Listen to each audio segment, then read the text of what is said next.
हरे कृष्णा। शुरू करने के पहले एक छोटी सी प्रार्थना बोलेंगे। जिनको आता है वो साथ में बोल सकते हैं, और अगर नहीं आती है तो सुन सकते हैं, है ना। भक्ति की प्रोसेस श्रवण और कीर्तन पे है। अगर हम कीर्तन नहीं कर सकते तो हम सुन सकते हैं, दोनों में समान फायदा है। ठीक है। ओम अज्ञानतिमिरन्धस्य ज्ञानाञ्जनशलाकया चक्षुरुन्मिलितं येन तस्मै श्रीगुरुवे नमः।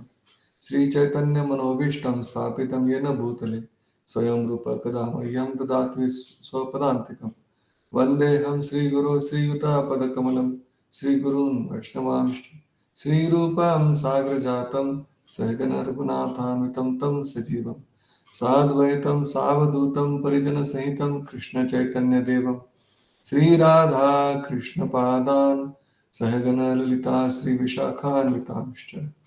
हे कृष्ण करुणा सिंधु दीनबंधो जगतपते गोपेश गोपिका कांत राधा कांत नमोस्तुते।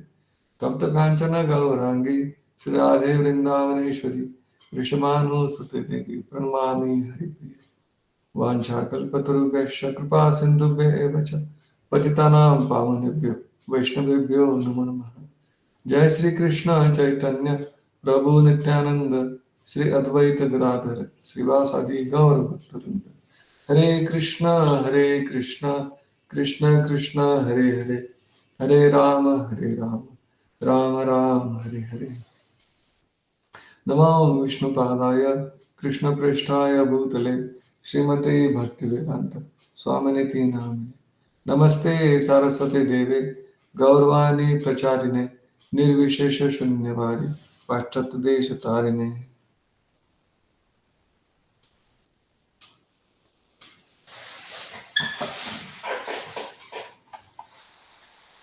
हरे कृष्णा।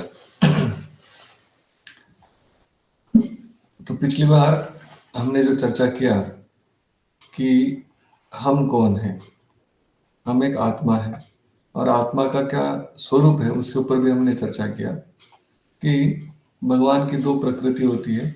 एक होती है इंफीरियर या गौण प्रकृति या निम्न प्रकृति, और एक होती है सुपीरियर, जो श्रेष्ठ प्रकृति बोल सकते हैं। तो श्रेष्ठ प्रकृति क्या है? आत्मा है। और जो निम्न प्रकृति है वो 8 प्रकार की होती है, जिसमें 5 स्थूल चीजें आती है और 3 सूक्ष्म चीजें होती है। स्थूल चीजें क्या है? पृथ्वी, जल, वायु, अग्नि, आकाश। और 3 जो है वो सूक्ष्म होती है। सूक्ष्म में 3 क्या आती है? मन, बुद्धि और अहंकार। तो ये गौण प्रकृति होती है। तो आत्मा जो है ये भगवान की श्रेष्ठ प्रकृति है, सुपीरियर प्रकृति है। और हमने फिर चर्चा किया कि आत्मा की फिर क्वालिटीज क्या है।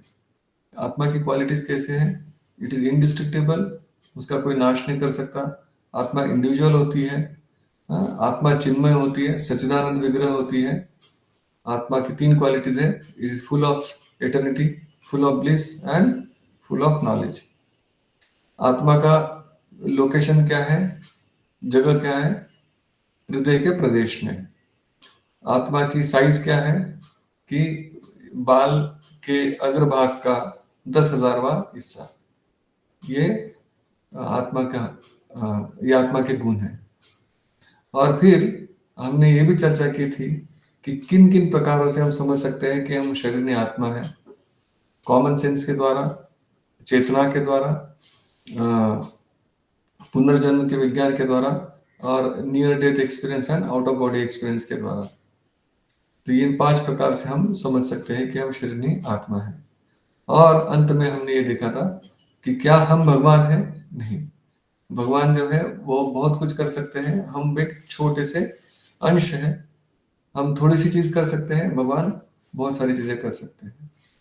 यहाँ पे जाके हमने खत्म किया था, और हमने फिर ये किया था कि नेक्स्ट सेशन, मतलब जो भी सेशन उसके बाद होगा, उसमें हम भगवान कौन है उसके ऊपर चर्चा करेंगे। तो आज हम भगवान कौन है उसके ऊपर चर्चा करने की कोशिश करेंगे। देखिए, सबसे पहले तो हमें ये समझना चाहिए कि जब भी हम भारत में किसी को बोलते हैं कि आपको पता है भगवान कौन है, तो यहाँ पे हर कोई गुरु बन जाता है, हर कोई बोलने लग जाता है भगवान के बारे में। क्योंकि जैसे कि एक कोई गिलास है जो आधा भरा है, वो आधा खाली भी होता है, लेकिन हम लोग क्या बोलते हैं, नहीं वो आधा भरा है, हम पॉजिटिव आउटलुक लेते हैं और बोलते हैं कि आधा भरा है, लेकिन वो आधा खाली भी है। लेकिन जो हाफ नॉलेज होता है वो हमेशा डिट्रीमेंटल होता है, हमेशा खतरनाक होता है। आधा ज्ञान एक तरह से हमारा नाश कर सकता है। जैसे अगर आपके पास कोई मोटरसाइकिल हो और किसी साइकिल वाले के पास जाके आके बोलो कि अरे इसको रिपेयर कर दो। अब साइकिल वाले को पंचर निकालना आता है, साइकिल वाले को उसकी चेन रिपेयर करनी आती है, लेकिन उसको पता नहीं कि कार्बोरेटर क्या होता है, इंजन क्या होता है, स्पार्क प्लग क्या होता है, वो पता नहीं उसको। लेकिन अगर आप उसको देंगे कि आप साइकिल रिपेयर करो, तो क्या मोटरसाइकिल रिपेयर करो, तो वो क्या करेगा, मोटरसाइकिल का पूरा ही बट्टा बिठा देगा। मतलब वो जो भी आपका मोटरसाइकिल जितना चल रहा है वो भी खराब कर देगा। उसी तरह से आधा ज्ञान जो है वो हमेशा खतरनाक रहता है। तो हमें आधा क्या, हमें तो थोड़ा भी ज्ञान नहीं है भगवान के बारे में। जैसा कि हमने पहली सेशन में चर्चा किया था कि पढ़ते नहीं है हम, हमारे शास्त्र हमने पढ़े नहीं है, हमारा कोई ज्ञान है नहीं, लेकिन हम क्या करते हैं, तुरंत कोई पूछे कि देखिए भारत में दो चीजें हर कोई बनता है, एक गुरु कोई भी बन जाता है, दूसरा डॉक्टर कोई भी बनता है।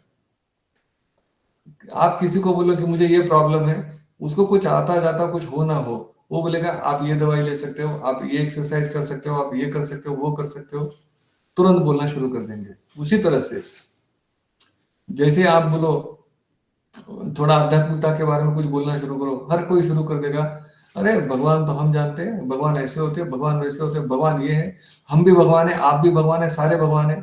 और कुछ लोग जाके क्या बोलते हैं, अरे भगवान तो है ही नहीं, है ना।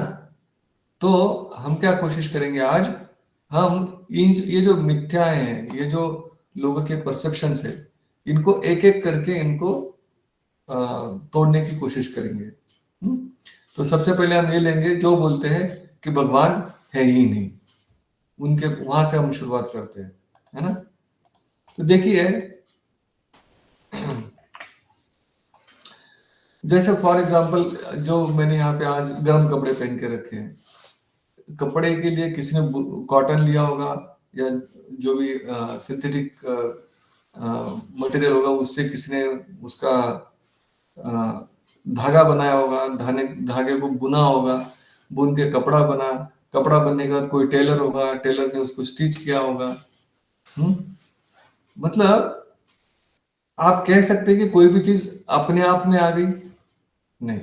आप घर बनाते हैं तो घर बनाने के पहले उसकी एक आर्किटेक्ट के पास जाके आप उसकी डिजाइन बनाते हैं, है कि नहीं, उसकी डिजाइन बनाते हैं। उसी तरह से कोई भी चीज लीजिए, फॉर एग्जांपल ये चश्मा जो मैंने पहन के रखा है, अगर ये चश्मा भी बनाना है तो किसी ने इसको डिजाइन किया कि ये चश्मा ऐसा होगा, ऐसा होगा, इसको कांच को ये ऐसे पकड़ सकता है, कान पे यहाँ पे लग सकता है। तो हर जगह पे हर चीज के लिए एक डिजाइनर चाहिए होता है ना। लेकिन जब हम पृथ्वी को देखते हैं, देखिए यहाँ इतने पहाड़ है, जलाशय है, नदियां हैं, इतनी सारी चीजें हैं, क्या ये भी चांद से आ गई, अपने आप आ गई है? बहुत मुश्किल है।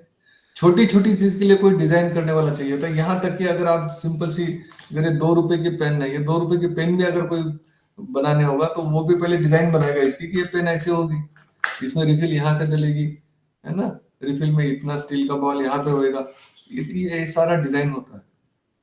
लेकिन जब हम हमारी तरफ देखते हैं, हमारे सराउंडिंग्स को देखते हैं, हम सोचते हैं कि अरे ये तो ऐसे ही आ गया, ऐसे कैसे आएगा।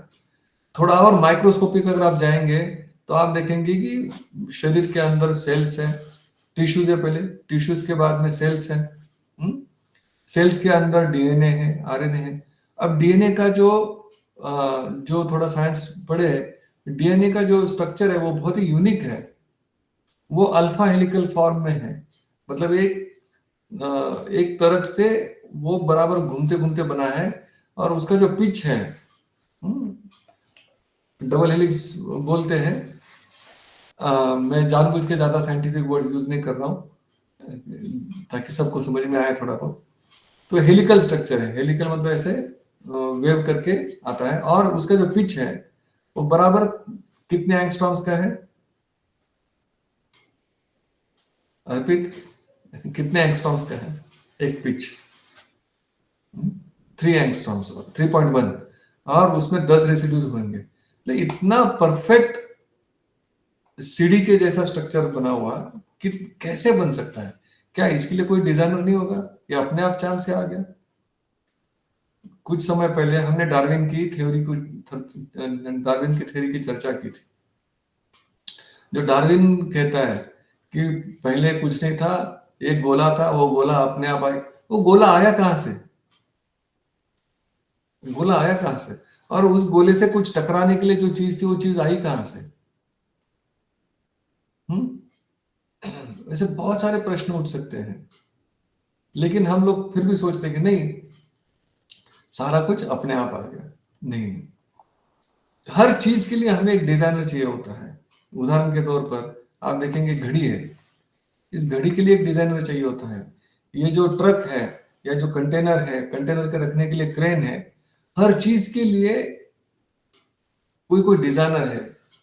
और जो भी चीज है, हर चीज का एक कोई पर्पस है, उसका कोई अ, उसका कोई कार्य है ना? जैसे घड़ी का कार्य है जो आपको समय बताएगी, ट्रक का कार्य है जो ट्रांसपोर्ट करेगी, हम्म कंटेनर का कार्य है जो उसमें सामान रखा जा सकता है, क्रेन का कार्य है यहाँ पे कि कंटेनर को जो ट्रक है उसके ऊपर रखा जाएगा। हर एक चीज का एक कार्य है, और उस कार्य करने वाली चीज को किसी ने डिजाइन किया है, किसी ने उसको अपने मन में पहले कंसीव किया, उसके बाद में उसको बनाया है। केवल डिजाइन किया मतलब पेपर पे डिजाइन बना के नहीं हुआ है, बल्कि उसको प्रैक्टिकली उसको एक शेप भी दिया गया है, बनाया भी गया है। इवन आप सिंपल सा गाड़ी का इंजन सोचिए, ट्रक का इंजन, वो इंजन भी किसी ने ऐसे ही नहीं सोचा ना, कुछ कार्य है उसका, और किसी ने डिजाइन की है, उसको डिजाइन किया है। तो कोई भी आप मशीन देख लीजिए, या कोई भी आप छोटी चीज से बड़ी चीज देख लीजिए, उसको किसी ने डिजाइन किया, किसी ने उसको बनाया है। जब हर छोटी चीज के लिए कोई बनाने वाला होगा, हर छोटी चीज को कोई डिजाइन करने वाला होगा, तो हम कैसे सोच सकते हैं कि जो पूरा ब्रह्मांड है, पूरा विश्व है, इसका ये अपने आप में आ गया, बाय चांस आ गया? इसको किसी ने डिजाइन नहीं किया होगा, इसको किसी ने बनाया नहीं होगा। बहुत ही सरल सी चीज है ना? उसके बाद में अगर हम देखें आगे कि पूरे विश्व में एक अमेजिंग ऑर्डर बनी हुई है। हम देखेंगे ये जो सूर्यमाला है, सूर्यमाला में जो ग्रह है, वो अपनी अपनी ऑर्बिट में अपने अपने जो सूर्य को जो चक्कर लगाने की उनकी क्या बोलते हैं, परिध, अपनी अपनी जो जगह है, उसी जगह पे रहते हैं, परिधि, हाँ, उसी परिधि में रहते हैं। वो कोई कोई पृथ्वी बोल सकती है कि गुरु को आज ना मैं तुम्हारे इसमें आती हूँ, तुम मेरे इसमें आ जाओ?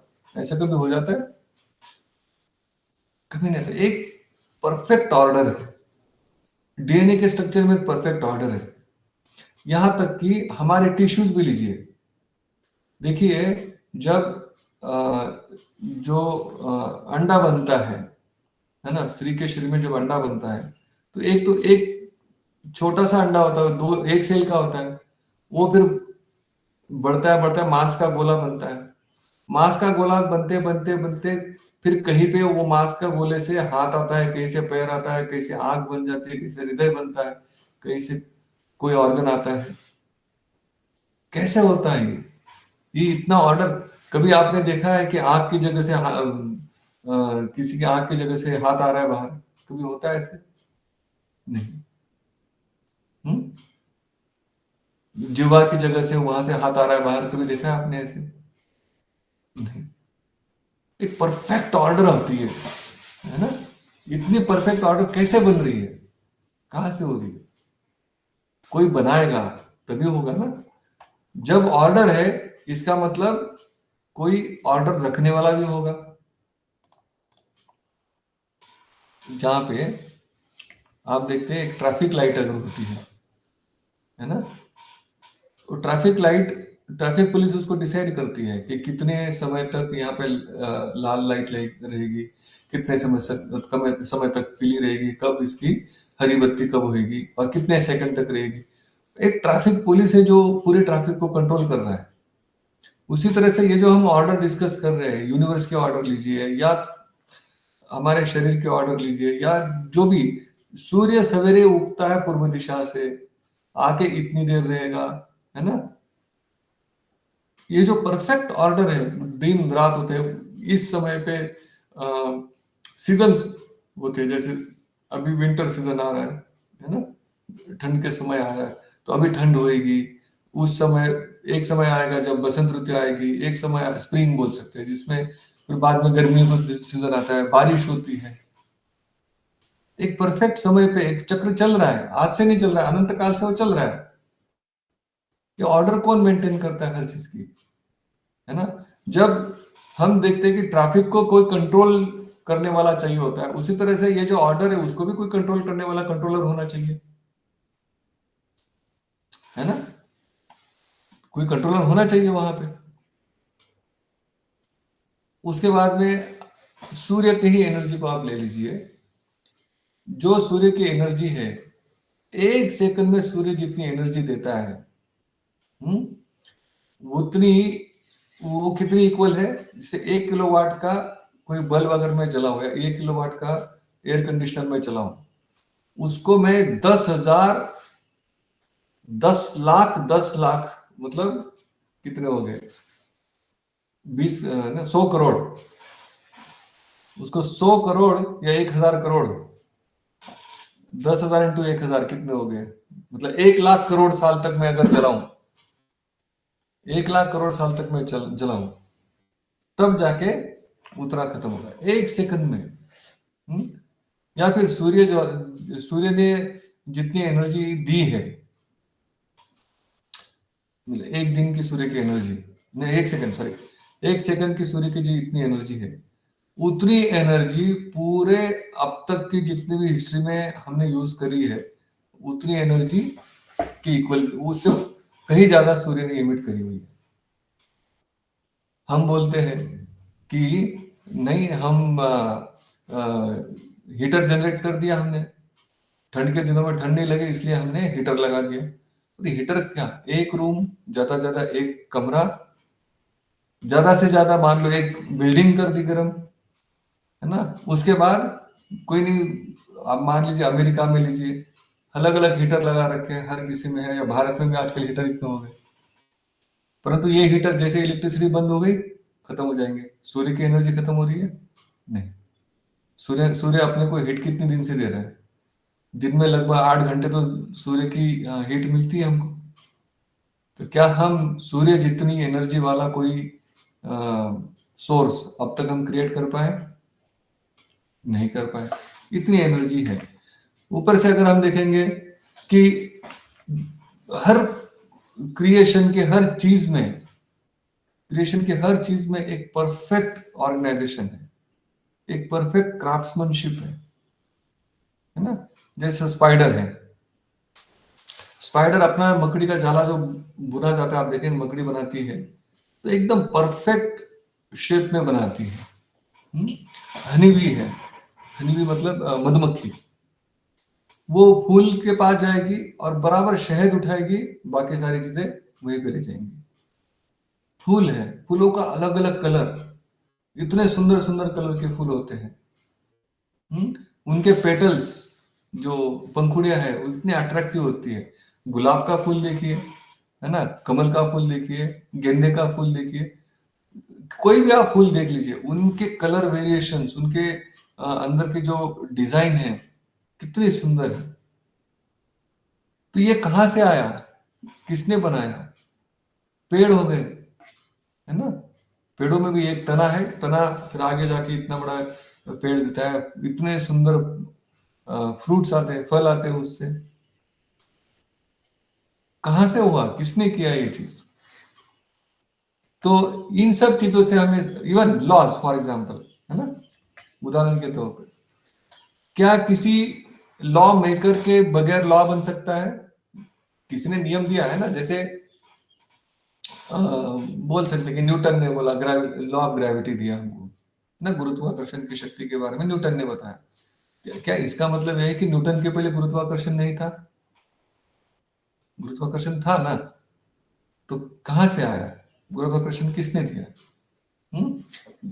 हर जगह पे हम अपने स्कूल लाइफ में, आगे जिंदगी में, हर जगह पे हम नियम पालन करते हैं। अलग अलग चीजों के नियम, सॉरी, अलग अलग चीजों के नियम है। नेचर के भी नियम है, नेचुरल लॉज भी होती है, राइट? तो ये जो नियम है, किसी ने तो नियम बनाए हैं। ट्रैफिक के नियम किसी ने बनाए हैं। उसी तरह से लॉ ऑफ रिफ्रैक्शन लीजिए, लॉ ऑफ ग्रेविटी लीजिए, या थर्मोडायनेमिक्स के 3 लॉज हैं, है ना? तो ये लॉ जो है किसी ने बनाया है ना। उसी तरह से जो हमारा नेचुरल सिस्टम है उसके भी लॉज है। वो कहाँ से आया, किसने बनाया? तो law implies that there is a law maker. उसी तरह से ये जो नेचुरल वंडर्स है, नेचुरल चीजें हैं, इसका मतलब किसी ने उनको बनाया है। तो कहने का मतलब क्या है, मैं जो कहना चाह रहा हूं कि देयर इज एन ऑर्डर, है ना, एक परफेक्ट कंट्रोल है, परफेक्ट ऑर्डर है, देयर आर लॉज एवरीवेयर, एक ऑर्गेनाइजेशन है। ये सारी चीजें क्या दिखाती है कि there is someone who is super intelligent. कोई तो भी है जो इन सब से परे है और इन सब चीजों को डिजाइन कर रहा है, कंट्रोल कर रहा है, बना रहा है, राइट? उदाहरण के तौर पर भगवान ने ये नेचर बना दिया और हमने क्या बनाया, एक शहर बनाया। अब कंपेयर करिए भगवान के नेचर को, कैसे है? जिसको जो जरूरत है वो यहाँ पे पूरी हो जाती है पूरे विश्व में, जिसको जो चाहिए। जैसे उदाहरण के तौर पर जो हम थोड़ा साइंस में पढ़ते हैं कि जो बर्फ होता है, बर्फ की डेंसिटी होती है वो हल्की होती है, बर्फ हल्का होता है ना? पानी से बर्फ हल्का होता है। तो इसलिए क्या होता है, जब ठंड पड़ती है तो बर्फ हल्का होने की वजह से ऊपर तैर के वो एक ऐसा बैरियर क्रिएट कर देता है कि बर्फ के नीचे जो है टेम्परेचर हमेशा 4 डिग्री मेंटेन होता है, 4 डिग्री सेल्सियस मेंटेन रहता है। इसलिए क्या रहता है कि जलचर मरते नहीं है ना? जल के जो प्राणी है वो जीवित रहते हैं, यहाँ तक कि वहां पे पौधे वगैरह भी जीवंत रहते हैं, क्योंकि ऐसी सिस्टम भगवान ने बनाई है कि जो बर्फ है वो डेंसिटी में हल्का होगा पानी से, ठीक है ना? उसी तरह से आप ये देख लीजिए, ड्राई लैंड, डेजर्ट है मान लो, है ना? डेजर्ट क्यों है? राजस्थान जैसे उदाहरण के तौर पे क्यों डेजर्ट है? क्योंकि कुछ ऐसे प्राणी है, जैसे कैमल हो गया, ऊंट हो गया, है ना, या अलग अलग प्रकार के जीव है, या अलग अलग प्रकार के, जैसे कैक्टस हो गया, कुछ ट्रीज होती है जो ये ड्राई लैंड में सस्टेन हो सकती है। वो ड्राई लैंड में सस्टेन हो सकते हैं, वो ठंड में नहीं सस्टेन कर सकते, तो उनको भी रहने की जगह होनी चाहिए कहीं पे, है ना? तो इसलिए भगवान ने हर चीज का एक सॉल्यूशन दे रखा है, हर चीज को रहने के लिए एक परफेक्ट सिस्टम बना के रखी है।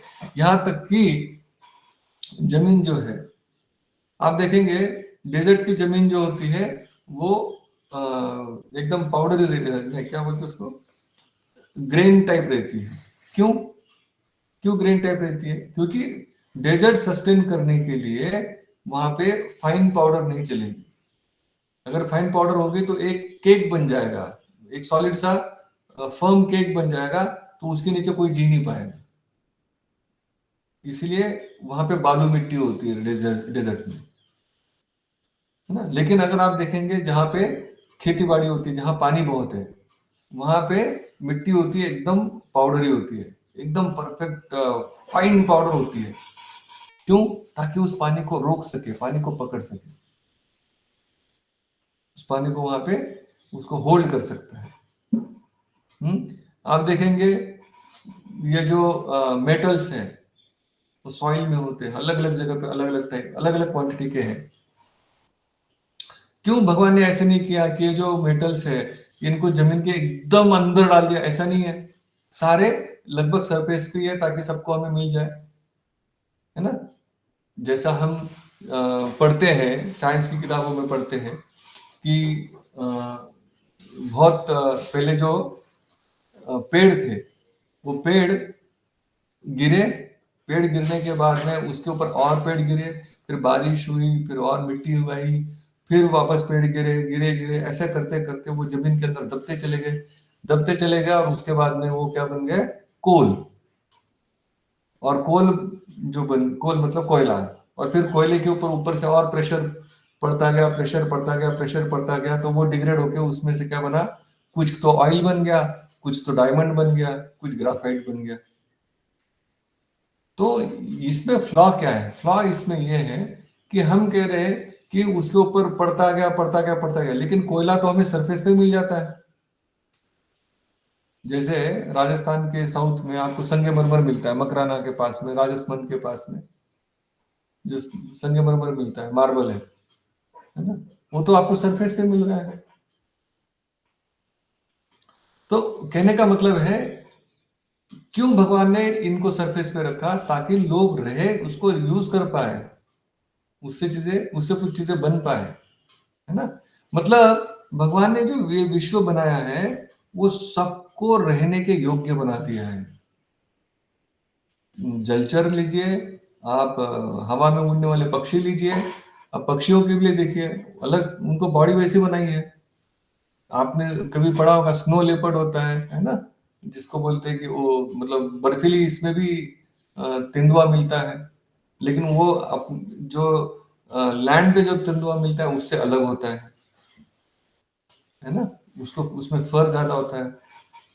तो जैसे पोलार बियर्स होते हैं ना, पोलार बियर मतलब जो ध्रुवीय प्रदेश है उसमें जो भालू होते हैं, वो भालू 3-3 4-4 महीने सोते हैं।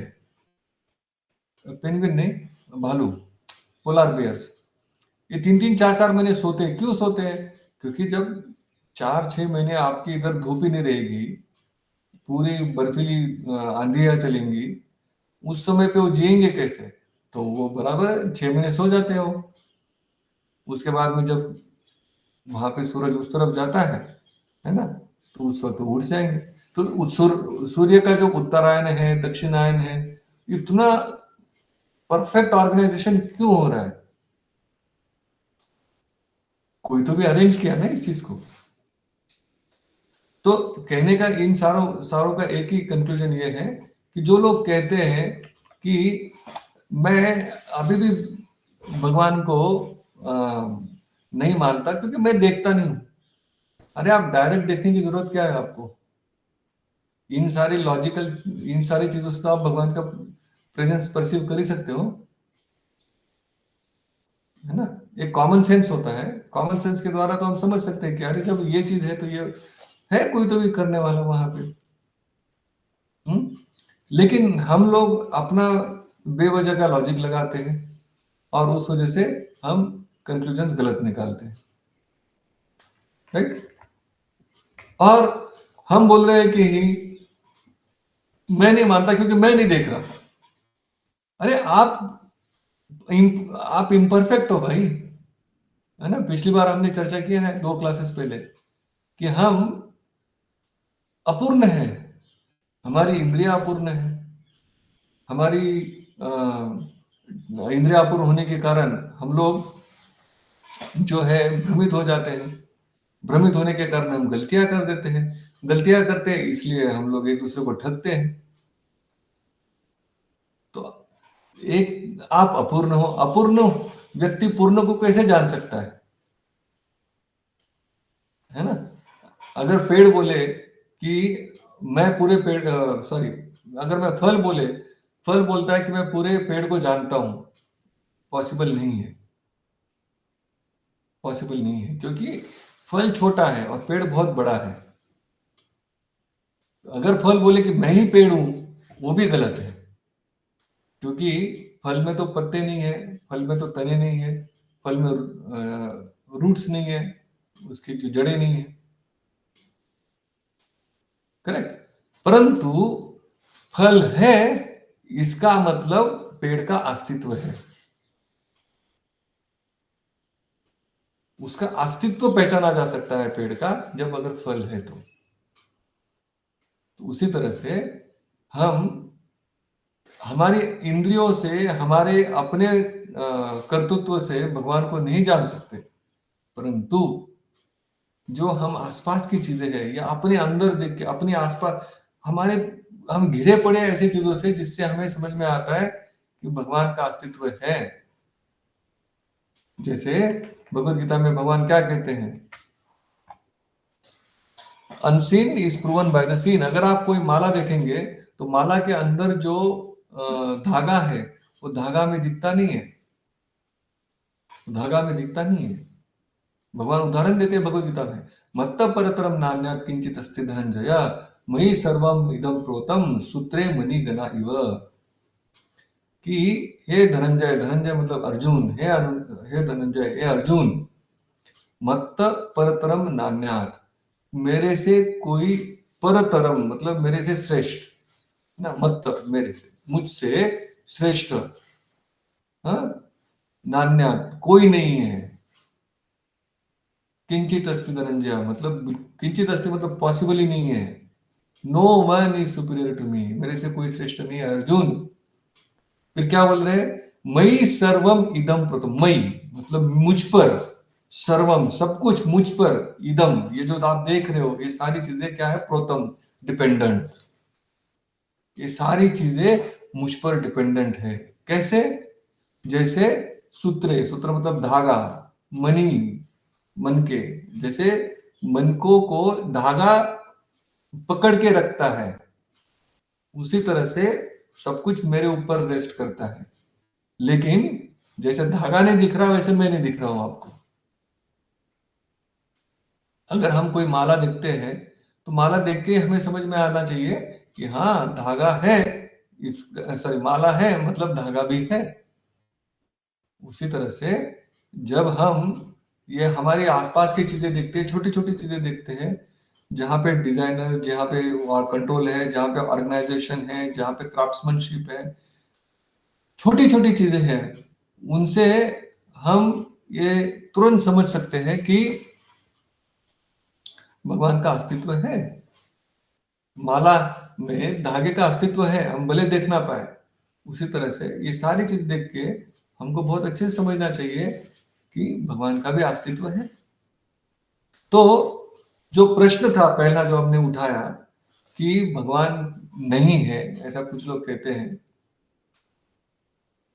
तो उनके लिए ये सारे उदाहरण है ये बताने के लिए कि भगवान का प्रेजेंस है, कृष्ण का, कृष्ण। और ये देखो साइंटिस्ट लोग भी जानते हैं।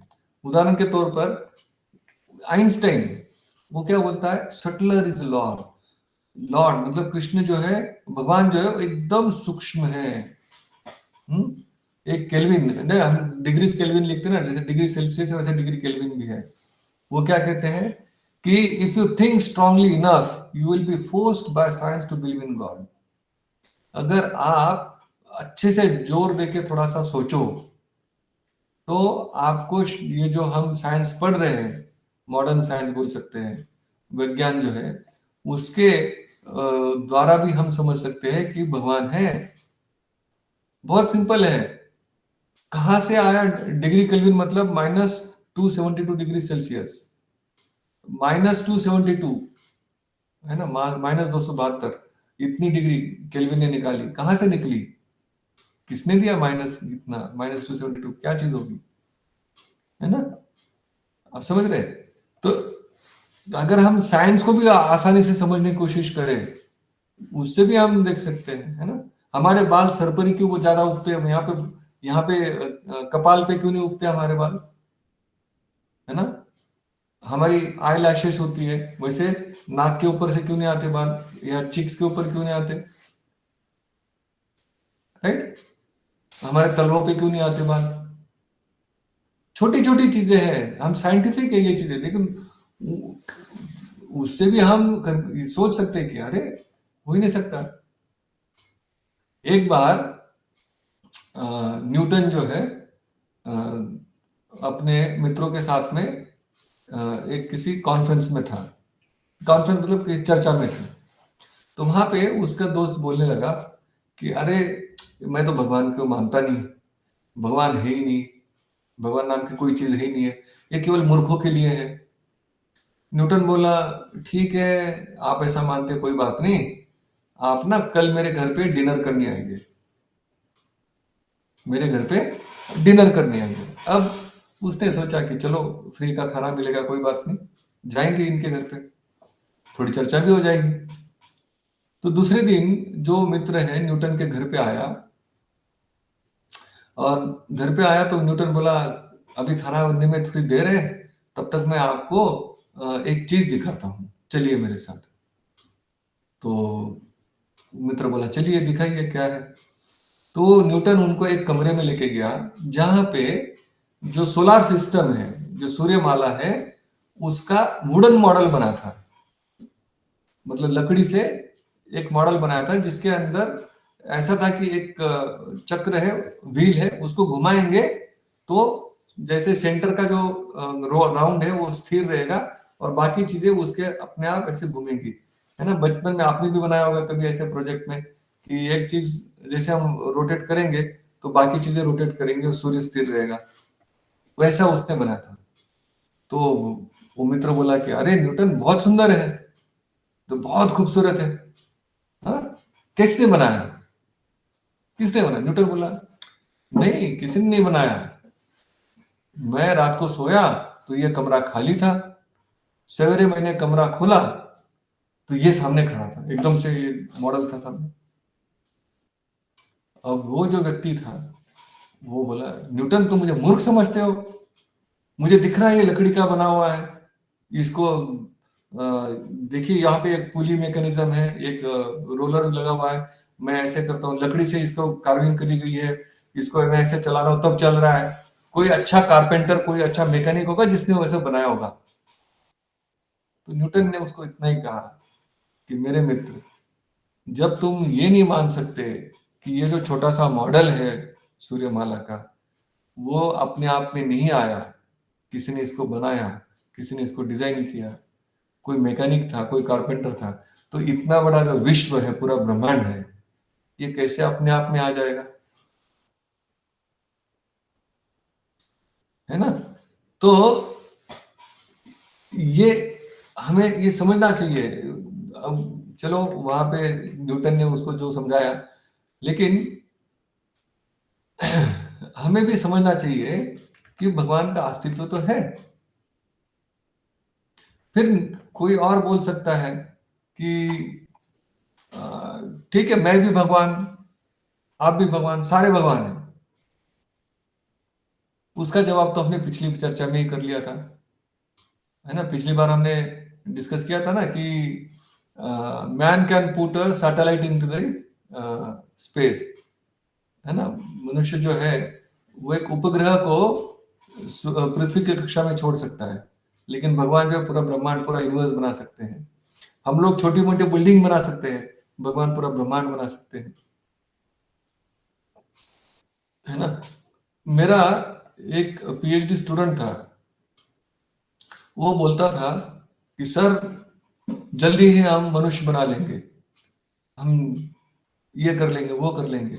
मैंने उसको बताया कि ये जो चीज है ये आज की नहीं है।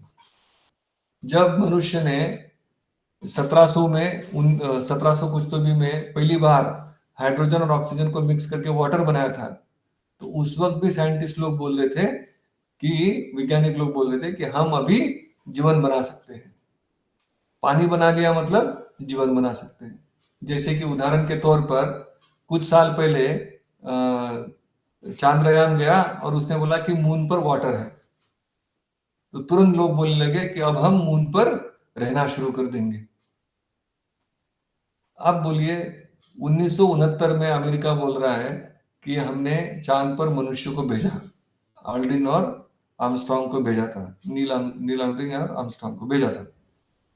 जब आपने 1969 में, जब इतना कंप्यूटर नहीं था, इतनी सारी चीजें नहीं थी, क्या बोल सकते, इतने रॉकेट्स वगैरह इतना सारा चीजें नहीं था, तब आपने भेज दिया। तो आपको तो अमेरिका, तो आपको अभी आदमी को मून पर भेजना तो बहुत आसान होना चाहिए। आप तो कभी भी उठा के भेज दो, क्योंकि आपके पास टेक्निक है। तो क्यों नहीं भेज पाए? है ना, सोचने वाली बात है। आज इतने सारे लोग प्रयास कर रहे हैं, केवल मून पे लैंड करने की कोशिश कर रहे हैं। वो लैंडिंग उनसे सही नहीं हो पा रही है। कहां से वो अमेरिका में चले, अमेरिका वाले कहां से मून पर चले गए? है ना।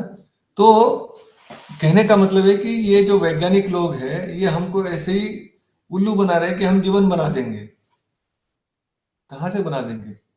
कुछ नहीं, आप बना नहीं सकते। हम्म।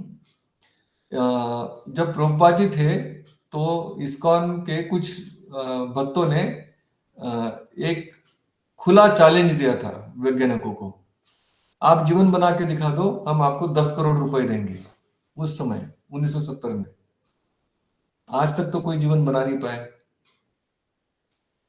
है ना। लोग बोलते हैं कि हमने क्लोनिंग कर लिया, क्लोनिंग कर लिया और डॉली बना लिया, शीप बना लिया, ये कर लिया, वो कर लिया ना, क्लोनिंग कर लिया। पर क्लोनिंग के लिए जो शुरुआतें है, आप जान तो नहीं बनाई ना आपने। आपने क्या किया? आपको एक लाइव सेल तो चाहिए उसको करने के लिए। जो थोड़ा साइंस जानते हैं, जो विज्ञान थोड़ा जानते हैं, वो समझ सकते हैं कि अनलेस यू हैव एक लिविंग सेल चाहिए, उसके बाद ही वो आप उसको चेंज करके क्लोन कर सकते हो। एकदम केवल केमिकल से आप सेल नहीं बना सकते। है ना।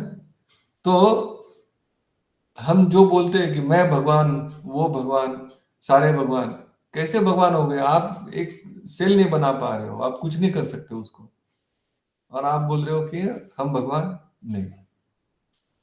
राइट।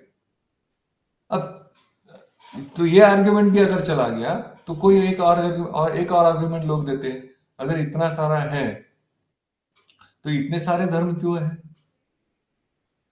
क्यों मुस्लिम है, क्यों क्रिश्चियंस है, क्यों हिंदूज है? उसका एक पर्पज है, उसका एक कारण है। कारण क्या है? अलग अलग लोगों के लेवल के अनुसार उनको ज्ञान दिया जाता है ना। जैसे एक छोटा बच्चा है, उसको अगर आप बोलो कि 2 से 5, ये क्या बोलते हैं इसको, माइनस करो, बच्चा तो, जिसको अभी 2 और 5 भी पता नहीं है, उसको ऐसे प्रश्न का कोई उत्तर आएगा ही नहीं। वही जो थोड़ा बहुत स्कूल में गया, वो बोल सकता है 2 - 5 = -3, वो बोल सकता है थोड़ा बहुत। लेकिन कोई व्यक्ति ग्रेजुएट, जैसे आपकी जैसे कोई बड़ा बच्चा हो जाए, तो आपको 2 - 5, ये तो एकदम बच्चों का खेल, आप ऐसा बोलोगे। आपके लिए कॉम्प्लेक्स इक्वेशंस चाहिए, है ना, डेरिवेटाइजेशन, इंटीग्रेशन, ऐसे आप बड़े बड़ी प्रॉब्लम आप सॉल्व कर सकते हो, है कि नहीं। उसी तरह से जो व्यक्ति की अ, समझने की शक्ति है, उसके अनुसार वो ज्ञान दिया जाता है, उसके अनुसार ज्ञान दिया जाता है। ठीक है। तो इसके बारे में मैं बाद में थोड़ा सा चर्चा करूंगा। जो धर्म जो है वो किसके प्रेजेंट किया, जैसे आप जितना डाइजेस्ट कर सकते हो, आप जितना समझ सकते हो, उसके हिसाब से वो चीज आपको दी जाती है। हम्म? उसके हिसाब से आपको वो चीज दी जाती है। ऐसा नहीं है कि भाई हम जैसे मान लो कोई व्यक्ति है, वो बोलता है कि जी मैं भगवान को मानता नहीं, तो आप उसको क्या बोलोगे? ठीक है, भगवान को मानते नहीं, तो कोई तो शक्ति है, उसको तो मान लो।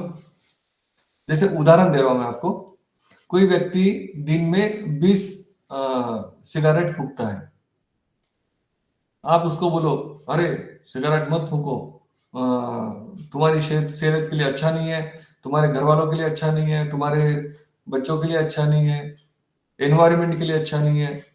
मत फूको, वो मानेगा आपकी बात? नहीं मानेगा। लेकिन आप उसको ये बोलो, अरे आप 20 फूकते हो, क्या आप 19 कर सकते हो? हाँ हाँ 19 कर लूंगा।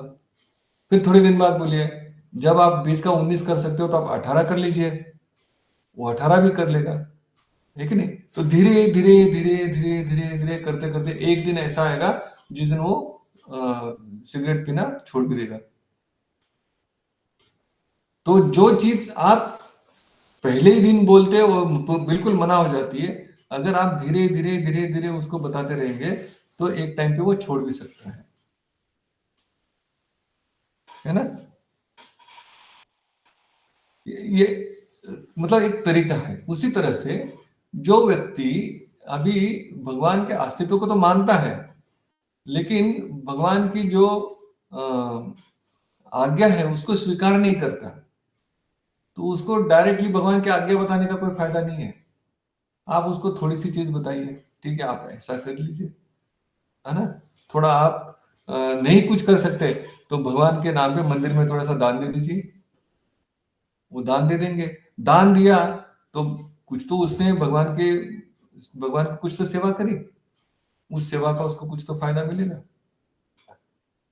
फिर उसके बाद अगली बार उसको बोलिए कि ठीक है आप दान दे रहे हैं तो क्यों ना मंदिर में दर्शन करने आइए, तो मंदिर में दर्शन करने भी आएगा। तो मतलब ये जो चीज है धीरे धीरे अगर आप करेंगे तो उनको समझ में आएगा। तो उसी तरह से इसीलिए अलग अलग रिलीजन्स है, ताकि जिसकी जितनी क्षमता है समझने की उसके अनुसार उसको उतना ज्ञान दिया जाता है कि आप इतना तो करो, फिर आगे जाके उतना अगर आपने सिंसियरली कर लिया तो आपको अगला रास्ता अपने आप खुल जाएगा।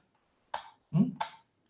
तो ये तरीका है, इसलिए अलग अलग रिलीजन है, ठीक है? फिर कोई प्रश्न पूछ सकते हैं, फिर भगवान कौन है? अगर ऐसी चीज है तो भगवान कौन है? ये नीचे जाने का, हाँ। तो भगवान कौन है? तो शास्त्रों में भगवान की व्याख्या करी गई है। भग मतलब ऐश्वर्य, वान मतलब जो उसको धारण करता है। भग मतलब ऐश्वर्य, और वान मतलब जो धारण करता है, जो ऐश्वर्य को धारण करता है। तो विष्णु पुराण में बताया गया है कि 6 प्रकार के ऐश्वर्य हैं। पराशर मुनि वहां पे व्याख्या करते भगवान शब्द की, क्या है? ऐश्वर्यस्य समग्रस्य वीर्यस्य यशसः स्त्रिय ज्ञान वैराग्योश्चैव सन्नाम भग इतिंगना।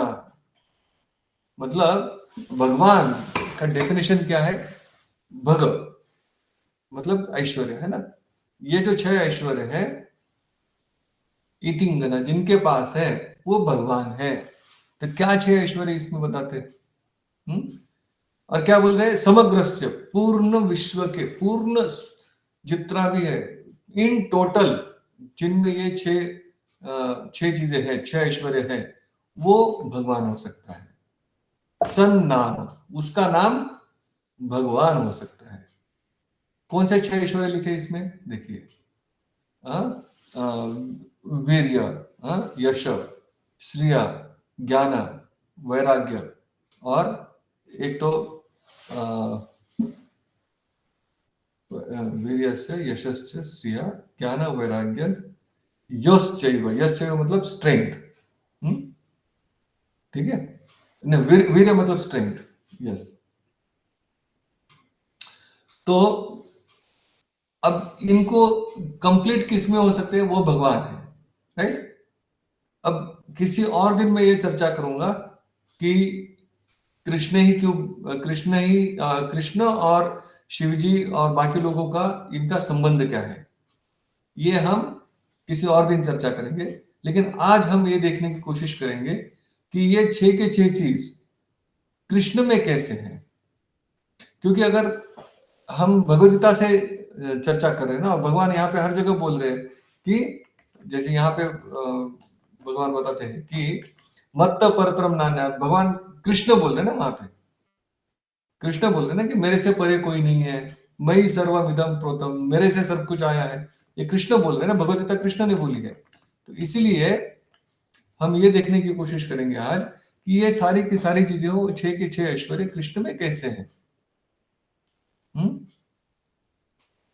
ये 6 के 6 कृष्ण के अंदर कैसे, ये समझने की कोशिश करेंगे, ताकि कृष्ण भगवान है ये तो हम समझे। क्योंकि भगवान भगवत गीता में क्यों बोलते हैं, या भगवान भगवत गीता में बोलते हैं कि ये मैं तुम्हें ज्ञान क्यों दे रहा हूं, हे अर्जुन, ये ज्ञान मैं तुम्हें क्यों दे रहा हूं, क्योंकि भक्तोसी में सखा चेती, कि तुम जो हो मेरे भक्त भी हो और तुम मेरे प्रिय मित्र भी हो।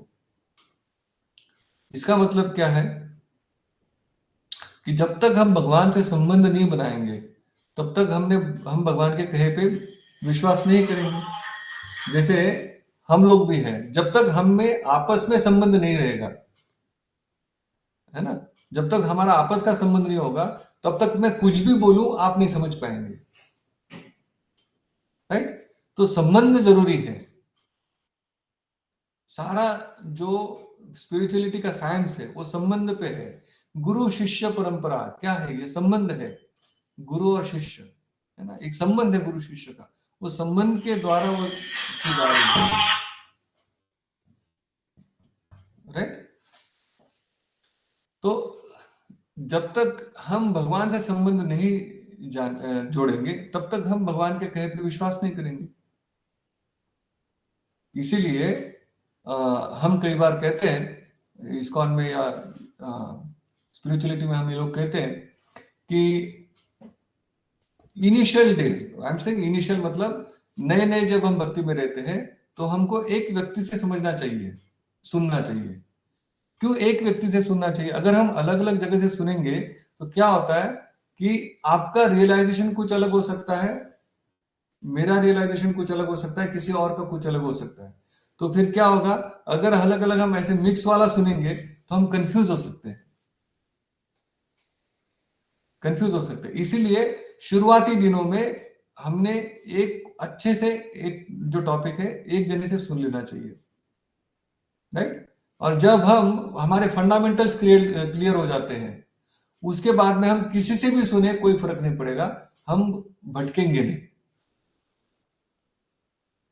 इसलिए हिंदी जब नए रहते हैं तो हमें एक व्यक्ति से जो बेसिक बेसिक फाउंडेशन है वो क्लियर करना चाहिए होता है। तो संबंध विज्ञान है ये सारा, राइट। इसलिए हम पहले आज भगवान कृष्ण के बारे में समझ लेते हैं कि वो कैसे भगवान है, और उसके बाद में फिर हम प्रकृति काल और कर्म को जब समझने की कोशिश करेंगे जो भगवान ने हमें समझाया है, तब हमें क्लियर लगेगा कि हाँ, प्रकृति काल कर्म का सही अर्थ ये है,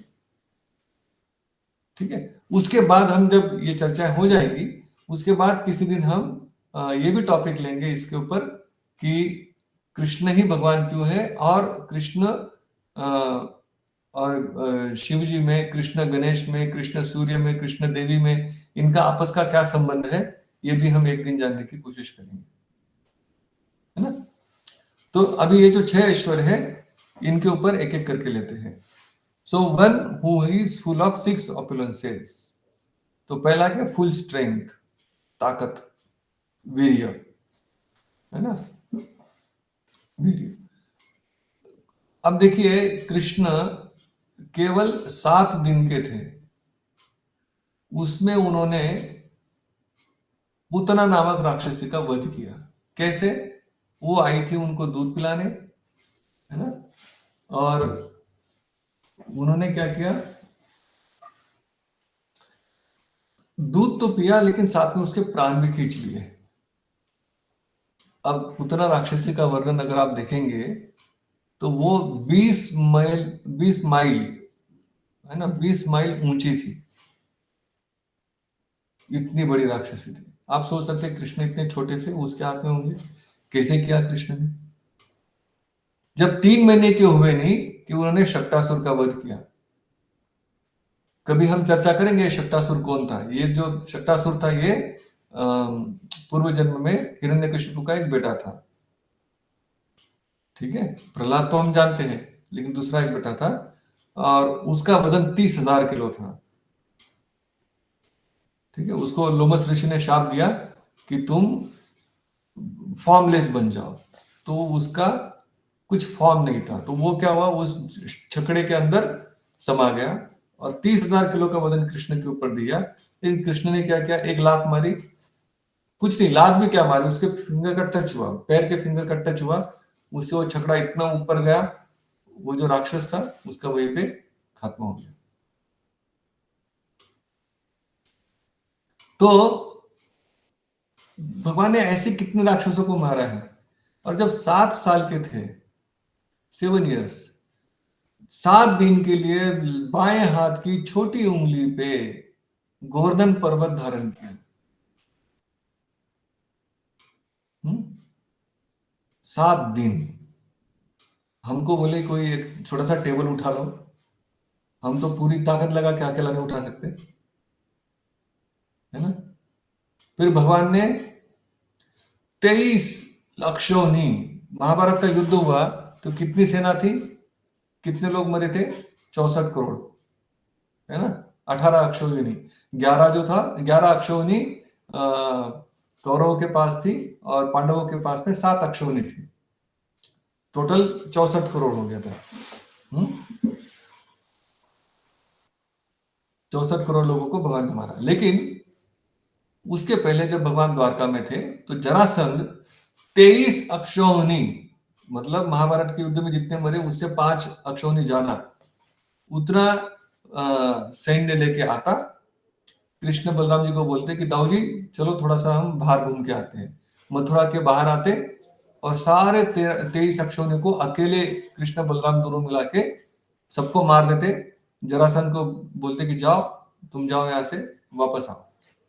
17 बार जरासंध इतने लोगों को लेके आया, इतने, क्योंकि भगवान का काम उस वक्त ये था कि भगवान को ये जो अवांछित पॉपुलेशन थी राक्षसों की, इसको नाश करना था, तो वो तरीका था भगवान का, है ना। तो 2 लोग मिलके सबको मार देते थे, 23 अक्षौहिणी को, एक बार नहीं, 2 बार नहीं, 17 बार। तो आप देखिए इतनी इतनी स्ट्रेंथ किस में हो सकती है, इतना ताकत किस में हो सकती है, ये भगवान कृष्ण में। दूसरा क्या है, यश।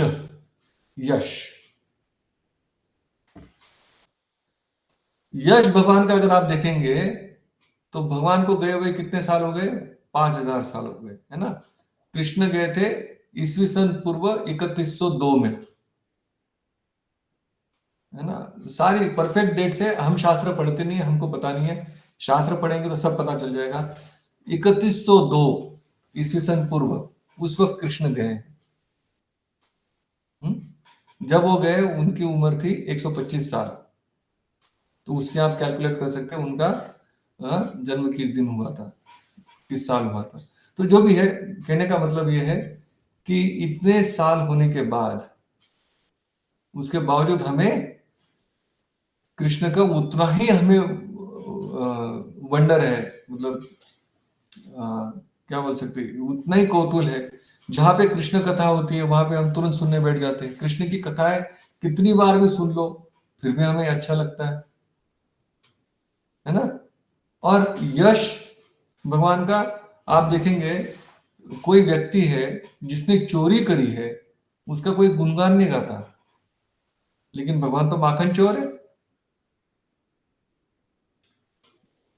माखन चोर है ना भगवान, तो चोर का भी गुणगान करते हैं।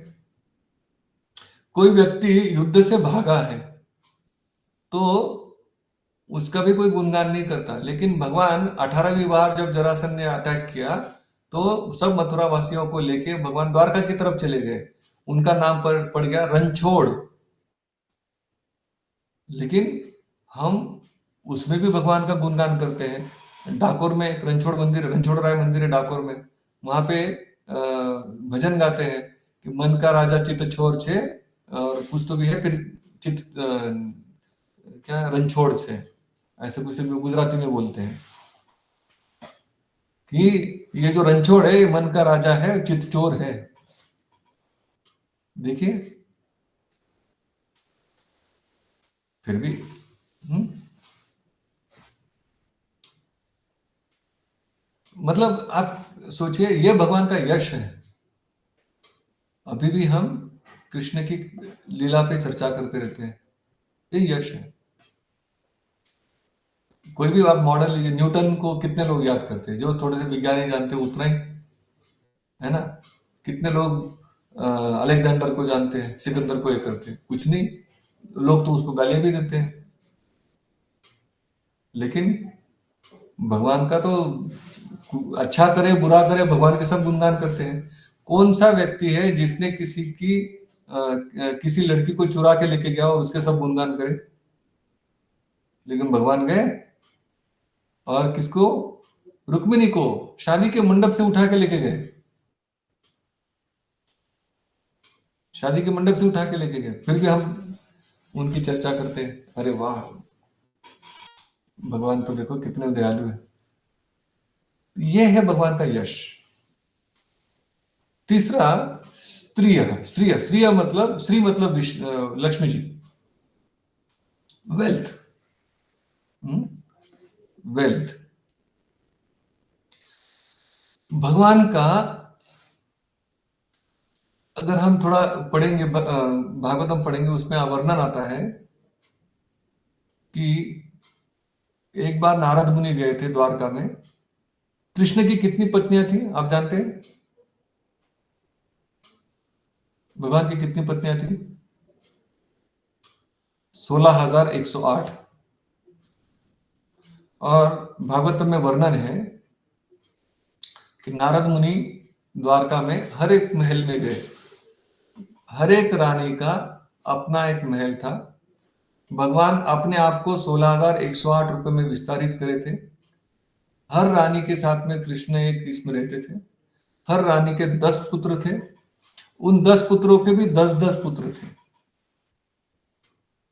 अब देखिए, 16,108 तो आप थोड़ा कैलकुलेशन के इस पे छोड़ दीजिए, चलो 16,000, 16,000 रानियों से 10-10 पुत्र एक के, तो कितने हो गए? 1,60,000 पुत्र हुए। उनके भी 10-10 पुत्र मान लो, उनके भी 10-10 पुत्र हुए, तो कितने हो गए? कैलकुलेशन करेंगे कोई? 16 लाख, है ना शायद। 16,108, फिर एक जीरो लगा दिया तो 1,60,000, उसके ऊपर एक जीरो लगा दिया तो 16 लाख। मतलब मान लीजिए, कौन सा ऐसा व्यक्ति है जो 16 लाख लोगों को मेंटेन कर सके? 16 लाख तो आजकल पॉपुलेशन है छोटी सिटी की, राइट। तो नारद मुनि जाते हैं हर घर में, तो वहां पे हर घर का वर्णन है। वो रत्न जड़ित खंबे थे वहां पे, जो हीरे मानिक जो थे वो नीचे फर्श के इसमें लगे हुए थे। अब आप उदाहरण दे रहा हूं आपको, ये इतनी तो ऐसी व्याख्या है, परंतु ब्रह्मा जी क्या कहते हैं? ब्रह्मा जी कहते हैं कि चिंतामणि प्रखर सद्मशु कल्प वृक्षा लक्षावृतेषु सुरभिर अभिपालयन्तम लक्ष्मी सहस्र शत संभ्रम सेव्यमानम गोविंदमादि पुरुषम तमहम भजामि। सहस्र शत लक्ष्मी मतलब हजारों करोड़ों लक्ष्मियां संभ्रमित होके जिनकी सेवा कर रही है, ऐसे गोविंद की मैं उनको प्रणाम करता हूं। एक लक्ष्मी जी पूरे ब्रह्मांड को सफिशिएंट है, लेकिन ऐसे करोड़ों लक्ष्मियां जी जिनके पैर दबाने के लिए उत्सुक रहती है। सोचो कितना ऐश्वर्य होगा उनके पास। हम्म। फिर चौथा ऑपुलेंस क्या है? ज्ञान। ज्ञान मतलब नॉलेज। भगवद गीता के चौथे अध्याय की शुरुआत में भगवान बोलते हैं कि हे अर्जुन, ये जो मैं तुम्हें भगवद गीता बोल रहा हूं, ये मैंने करोड़ों साल पहले सूर्यदेव विवस्वान को बोला था। विवस्वान ने उनके पुत्र मनु को बताया। मनु ने ये उनके पुत्र ईक्ष्वाकु को बताया। ईक्ष्वाकु कौन है? जिसमें सूर्यवंशी हो गए, जिसमें भगवान राम बाद में आए थे। तो फिर अर्जुन को नेचुरली प्रश्न आता है, वो बोलते कि ऐसे कैसे? आप तो अभी मेरे सामने हो, मेरे मित्र हो, मेरे सखा हो, आप मेरे सामने हो, मैं कैसे मान लूं कि आप इतने साल पहले थे? क्योंकि महाभारत तो बाद में हुआ, त्रेता युग में हुआ, द्वापर युग में हुआ महाभारत। राम आए थे त्रेता युग में, मतलब सतयुग के अंत में और त्रेता युग की शुरुआत में भगवान राम आए थे। तो ये कैसे हो सकता है, कैसे मान, तो भगवान फिर वहां पे बताते हैं कि तुम तो इसको जानते हो, लेकिन मैं सबके बारे में जानता हूं और मैं हमेशा के लिए जानता हूं। ये भगवान का ज्ञान है। जो भगवदगीता भगवान ने करोड़ों साल पहले बोली, वही यहाँ पे आके बोल रहे। दूसरा उदाहरण देता हूं। ब्रह्मा जी, सर ब्रह्मा जी नहीं, भीष्मदेव बानों की शैया पे लेटे थे। तो उस वक्त वहां पे कृष्ण जाते हैं सब पांडवों को लेके। तो विष्णुदेव पूछते हैं कि हे केशव, मुझे मेरे 100 जन्म याद है। उन 100 जन्मों में तो मैंने ऐसा कोई काम किया नहीं कि जिसकी वजह से मुझे ऐसे बालों की शैयाओं पे लेटना पड़े। तो तुम बताओ कारण क्या है? तो कृष्ण बोलते हैं कि आपको 100 जन्म याद है, लेकिन आपने 108 जन्म पहले आप एक राजा थे और आप रास्ते से जा रहे थे, तो आपने देखा कि एक सांप पड़ा हुआ है। आपने उस बांध से उस सांप को उठाया और रास्ते के साइड में फेंक दिया। वहां कटीली झाड़ियां थी, जिसके अंदर वो सांप कांटों में फंस के, वो आपको लगा मरा हुआ है लेकिन वो जिंदा था। और आपने उसको फेंका तो वो कांटे उसमें चुभ गए हर जगह से, और उसका खून रिश्ते रिश्ते रिश्ते रिश्ते वो सांप मरा। तो आपने 108 जन्म पहले किया था, तो इसका फल अभी आपको मिल रहा है। आप भी बानों की शैया पे हो, और आप भी, आपका भी खून धीरे धीरे धीरे धीरे रिस रहा है। तो ये कहने का उदाहरण है कि भगवान को कितने जन्म तक का याद है, सबके बारे में याद है ना। जब इनको मारना था, विष्णुदेव को मारना था, तो अर्जुन ने जाके कृष्ण से बोला कि कैसे मारूं। तो अर्जुन को कृष्ण ने क्या बोला कि जाओ और विष्णुदेव से पूछो। तो विष्णुदेव क्या बोलते हैं कि अरे उसके बारे में तो केशव स्वयं जानते हैं, तुम्हें मुझे मेरे पास क्यों भेजा? क्योंकि पहले अंबा, अंबालिका और अंबिका, ये 3 बहनें थी। उसमें से ये जो अंबा थी, अ, एक घटना हुई है, मैं आपको कभी बाद में चर्चा करेंगे।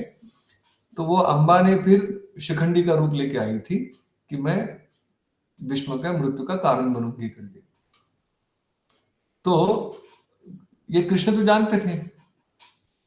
तो कैसे कृष्ण जानते थे? तो ये उदाहरण मतलब बता रहा हूं मैं आपको कि सबके बारे में भगवान अच्छे से जानते हैं। ये भगवान का ज्ञान है। फिर ब्यूटी, सुंदरता। सुंदरता भगवान की क्या बताई जाए? आप देखिए, तिरुपति बालाजी में देखिए, या वृंदावन के मंदिर में, या इस्कॉन के किसी भी मंदिर में देखिए, कृष्ण को देखते ही मनमोहक, एकदम सुंदर रूप से, है ना। जगन्नाथपुरी में जगन्नाथ जी हैं, इतनी बड़ी बड़ी आंखें, लंबा सा मुंह है, हाथ पैर एकदम सिकुड़े हुए, फिर भी कितने सुंदर है। द्वारका में द्वारकाधीश है ना। कहीं भी जाके देखें, इतने सुंदर मनमोहक उडुपी कृष्ण, पिक्चर आप देखिए, एकदम ब्यूटीफुल। एक बार एक अंग्रेज आया भारत में, एक बार एक अंग्रेज आया भारत में, और यहाँ पे वो 3 महीने रहा। वो ये सोच के आया था कि मैं भारत में जाके देखूंगा कि भगवान कौन है, भगवान कौन है, मैं खुद देखूंगा करके। तो वो आया और पूरा भारत भ्रमण किया, पूरा घुमा, 3 महीने घुमा। और उसके बाद में जब जाने वाला था, तो लोगों ने उसको पूछा कि भाई आप बताओ, कौन है भगवान, आपको पता चला उसका? तो बोले हाँ मुझे पता चल गया। बोले कौन है? बोले कृष्ण भगवान है। तो बोले क्यों, आप ऐसा कैसे कह सकते हैं? अरे मैं जिस भी मंदिर में गया, जो भी मैंने भगवान लोगों से सुन के उनके दर्शन किए, तो हर कोई अलग अलग रूपों में दिखा। किसी के पास त्रिशूल था, शिव जी के पास त्रिशूल है। किसी के पास अलग अलग शस्त्र थे, जैसे देवी होती, देवी के पास भी त्रिशूल होता है, शेर के ऊपर बैठी होती है ना। काली होती, महाकाली के रूप में देवी की आंखें बड़ी होती है और ऐसे टंग बाहर निकाल के एकदम क्रोधित रूप में देती है। जो गणेश जी हैं उनके पास भी है त्रिशूल, सॉरी ये है परशु है ना। तो बोले मैं जहां पे भी गया हर किसी के हाथ में कोई ना कोई शस्त्र मुझे मिला, और हर कोई जो है मतलब हंस रहे थे जो भी थे, लेकिन हाथ में शस्त्र पकड़ा है। और कोई कोई तो एकदम गुस्से वाले दिखे मुझे बोले। लेकिन केवल मुझे कृष्ण ऐसे लगे जिनको और भी किसी चीज की चिंता है नहीं, वो बस अपनी गोपियों के साथ में हाथ में बांसुरी पकड़ के नाच रहे, हंस रहे। केवल यही मूर्ति मुझे ऐसी दिखी जिसमें कोई क्रोध नहीं है, जो कोई लड़ने के मूड में नहीं है, और कुछ नहीं, अपना एंजॉय कर रही है फ्लूट बजाते हुए बस। तो इसलिए कृष्ण भगवान है। तो वो व्यक्ति, अंग्रेज व्यक्ति समझ गया कि कौन भगवान है। तो भगवान की सुंदरता है, देखो क्या करते हैं भगवान, त्रिभंग ललितम है ना, श्यामम त्रिभंग ललितम। श्याम, श्याम मतलब भगवान का वर्ण कैसा है, नीले रंग का है, नीले रंग के क्लाउड, जैसे बारिश होने वाला क्लाउड होता है ना, ब्लैकिश ब्लू, उस कलर का, उस कलर के भगवान है ना। कौन सा काला, काला नीला जो है वो सुंदर होगा, लेकिन भगवान सुंदर है ना। त्रिभंग ललितम, तीन जगह टेढ़े हैं भगवान। भगवान के होठ टेढ़े हैं, भगवान की कटी टेढ़ी है, और भगवान के जो एंकल्स है वो टेढ़े हैं। टेढ़ा मेढ़ा व्यक्ति कोई सुंदर हो सकता है, लेकिन भगवान को हम शाभंग श्यामम त्रिभंग ललितम, ललितम मतलब इतना सुंदर, त्रिभंग होके भी सुंदर, ये भगवान की सुंदरता है।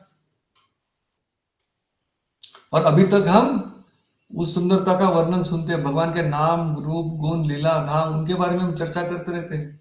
ये भगवान का यश भी है, ये भगवान की सुंदरता भी है, उनके रूप का वर्णन हम करते रहते हैं, है ना। अंगानी यस्य सकलेन्द्रिय वृत्तिमंति पश्यन्ति पांति कलयन्ति चिरम जगन्ति, है?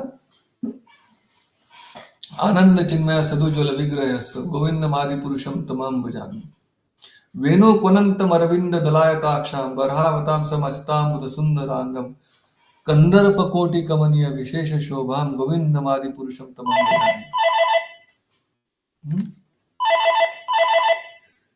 इसको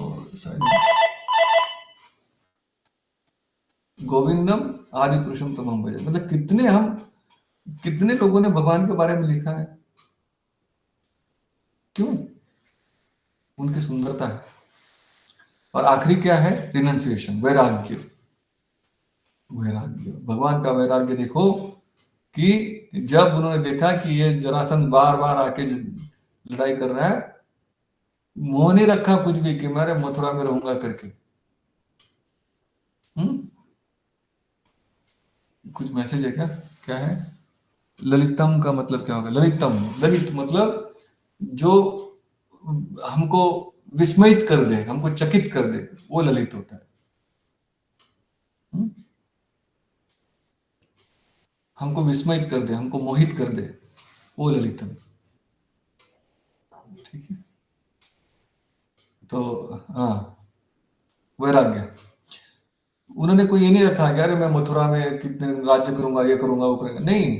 देखा जरासंध बार बार आ रहा है, लोग परेशान हो रहे हैं, ठीक है चलो द्वारका चलते हैं, शरीर तुरंत अपनी सिटी छोड़ के चले गए। अगर हमको कोई बोले कि आज आपका ये घर त्याग करके दूसरी जगह जाना है, हम तो कितना रोएंगे पिटेंगे, अरे नहीं हमारा घर, हमारा भाई इस घर में मेरा ये हुआ, मेरा उस वो हुआ, ये हुआ, नहीं।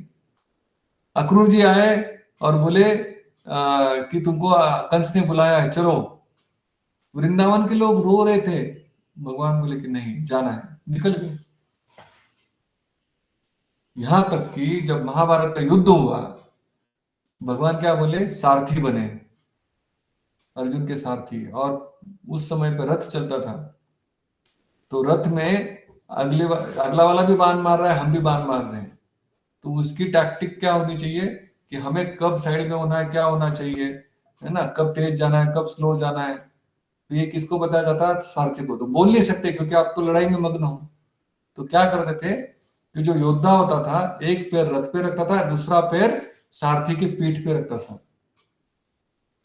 और पीठ पे रख के इधर करो तो इधर घूम जाएगा रथ, इधर करो तो रथ इधर घुमाना है, जोर से दबाओ या जोर की लात मारो तो सारथी को भाग तेज जाना है, कितनी जोर से मार रहे हो उसके हिसाब से तेज कितना जाना है, पीछे जाना तो पैर पीछे करो, ब्रेक लगाओ। मतलब आप सोचो, भगवान जो अनंत कोटि ब्रह्मांड नायक है वो अर्जुन के सारथी बने और अपने मित्र की लाते खाई। कल आप आपके यहाँ पे जो भी विधायक होंगे या मिनिस्टर होंगे, कोई होंगे, उनको बोलो आप मेरी गाड़ी चलाओ, वो चलाएंगे आपकी गाड़ी? लेकिन भगवान देखो, ये वैराग्य है, ये भगवान का वैराग्य है ना? तो इससे मैं आपको ये बताना चाह रहा था कि भगवान कौन है? कृष्ण भगवान है, स्वयं कृष्ण ही भगवान है। भगवत गीता में हर पन्ने पे लिखा है श्री भगवान उवाच, ये नहीं लिखा कृष्ण उवाच, बाकियों के लिए लिखा धृतराष्ट्र उवाच एक श्लोक है, संजय उवाच है ना, अर्जुन उवाच, लेकिन भगवान के लिए कृष्ण उवाच नहीं लिखा है, श्री भगवान उवाच ये लिखा है कि भगवान बोल रहे हैं। ब्रह्मा जी क्या कहते हैं? ईश्वर परम कृष्ण, परमेश्वर कौन है? वो कृष्ण है। भागवतम में क्या है कि एते च कला पुंसम, एते च कला पुंसम कृष्णस्तु भगवान स्वयं, केवल कृष्ण ही भगवान है। हर जगह पे हर शास्त्र में आप देखेंगे केवल कृष्ण कृष्ण कृष्ण कृष्ण ही भगवान है, वो लिखा हुआ है। तो अगर हम समझते हैं कि भगवान श्री कृष्ण है तो फिर वो जो कहेंगे उनकी बातें हमें समझ में आएंगी, उनसे हम समझ सकते हैं। ठीक है, तो आज थोड़ा लंबा खींच गया इसलिए क्षमा चाहता हूं। अगर आपका कोई प्रश्न है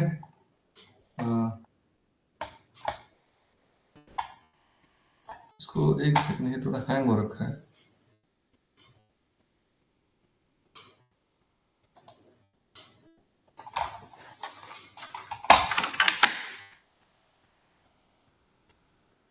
ये आप प्रश्न पूछ सकते हैं। मेरा चैट बॉक्स नहीं खुल रहा इधर। यस, आपको बोलना पड़ेगा क्योंकि ये मेरा माउस हैंग हो रखा है।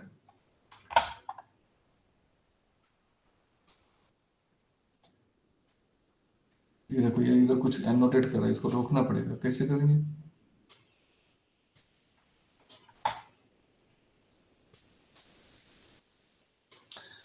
ट्री एंड फ्रूट वाला कंसेप्ट ना, तो इसमें क्या है, जब फल है इसका मतलब पेड़ है, लेकिन फल पेड़ नहीं है।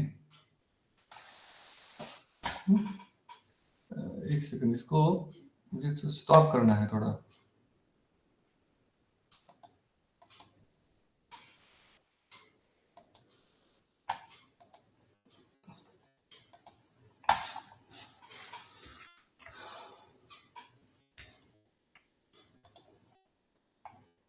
अब आया। यस, आपने नाम ऐसा लिखा घोस्ट गेमिंग, अब मुझे नाम तो समझ में आ नहीं रहा आपका, लेकिन यह है कि पेड़ है इसका मतलब,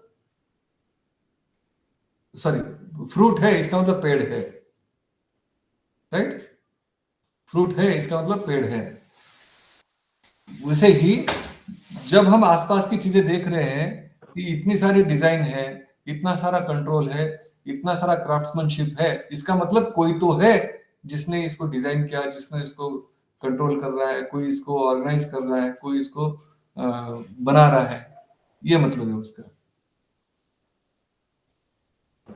yes Prabhu ji, thank you.